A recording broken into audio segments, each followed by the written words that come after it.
The era of Anniversary is coming to a close in Star Wars Galaxy of Heroes, and we're about to be getting the Era of Andor. A few hours before the filming of this video, Meathead posted the Era announcement on the forums, and I want to take you through that forum post. We're going to talk about some of the big changes that are going to be coming for the Era. You definitely don't want to miss that information.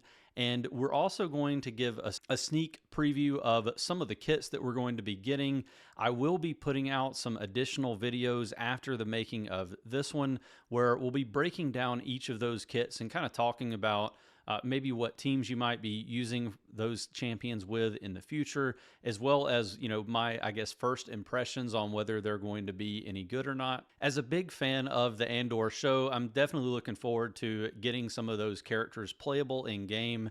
We're going to be filling out the ISB team. There's going to be a couple of cool new characters that are going to be coming there. Maybe the probe droid gets usable again. That character has not been mentioned in the game in years, so we'll see how that looks. Okay, so he says, as we prepare to enter the Era of Andor, we spent a lot of time analyzing the feedback from our 10th anniversary launch.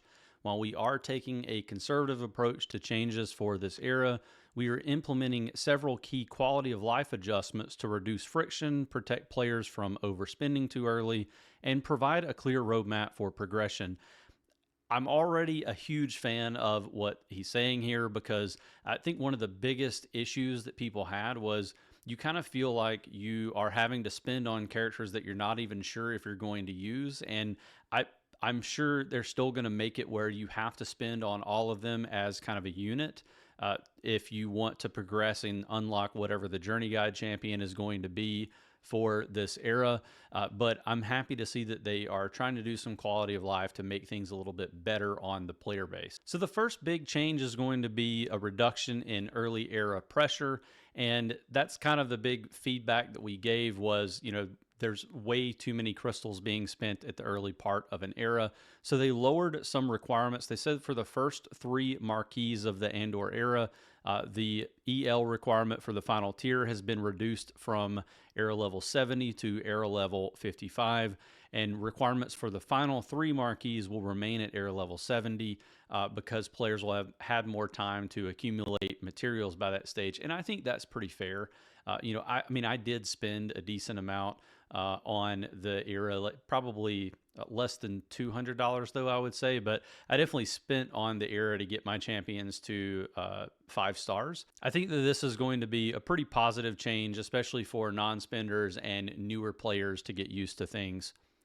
They've also done some store management, and it seems like what they're doing is removing some of the highest tier era material bundles from the store to keep people from spending on those and having way too many materials.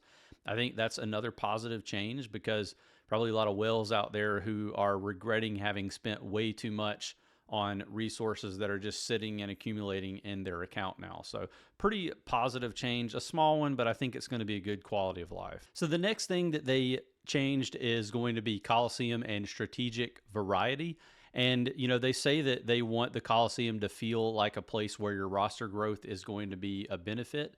And I think that's probably a big complaint from players is you kind of just show up in Coliseum, you do your hit, you hit auto, and you're done. And I think they want you to kind of feel like you're growing over time. And the more time you spend in Coliseum, the more strategic it's going to become.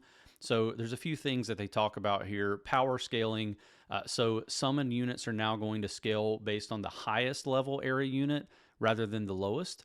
So I think that's a really important distinction. There's been a major issue where the stat scaling was based on the lowest level area unit, and it made it where there was kind of like peaks and valleys in what you were able to do. So I think that is a positive change, a big quality of life change. And the next change is leader-based summons. So another layer of strategy, the units you summon will change based on the leader that you have. So if you use a rebel leader, it's going to bring different reinforcements than if you use an ISB leader. And so a little bit more theory crafting that's going to go on there. So some of the summon unit adjustments that they're making, if the leader is a rebel fighter, it will summon Pow, Saw, Cinta, and Vel.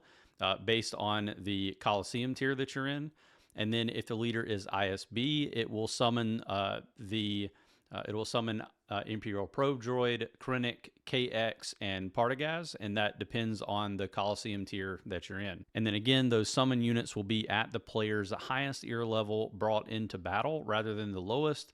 And tiers 5 through 8 now actually summon units, whereas previously only tiers 1 through 4 would. And then they are looking at releasing hero abilities towards the middle of the era. So I'm definitely interested in seeing more information about that. So the next thing that they're adjusting is going to be era challenges. So they're going to be introducing a feat system for era challenges.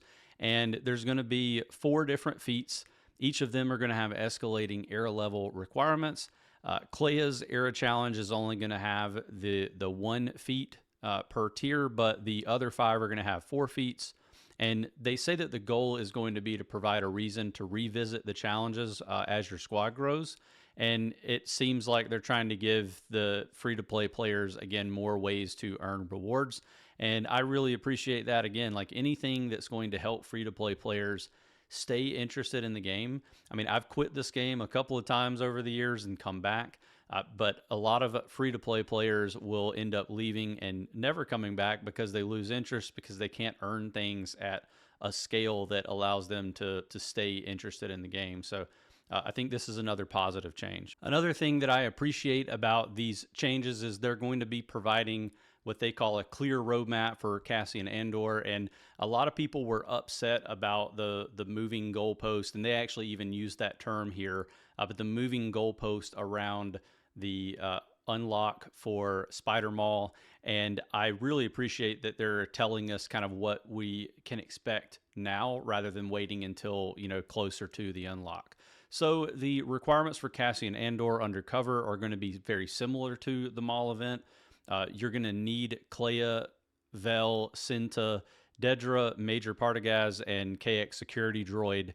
And the first tier of the Andor event is going to require marquees 1 through 5 at 4 stars, with Kleia at era level 45.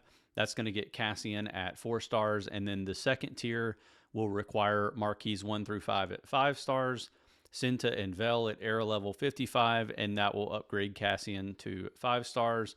To get to the 6 and 7 star unlocks, you're going to need KX at era level 70. You'll need everything at 6 stars, all 6 of the marquees. So similar to like having to have the Vader version at 6 stars for the tier 3 on Spider Maul. And then for tier 4, you're going to need era level 85 and 7 stars for all your characters, and that'll upgrade Cassian to 7 stars. They are going to be scaling rewards, so you're going to have 3 episode passes that you can purchase. There's also the free version, but you're going to be able to obtain rewards in those episode tracks.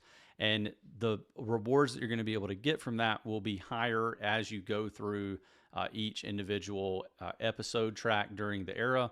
So I think that's a positive. Like basically they want to make it to where there's a catch-up mechanic towards the end if you're having some struggles with trying to get those era levels up. So how are we going to transition the units that we just saw in the Era of Anniversary?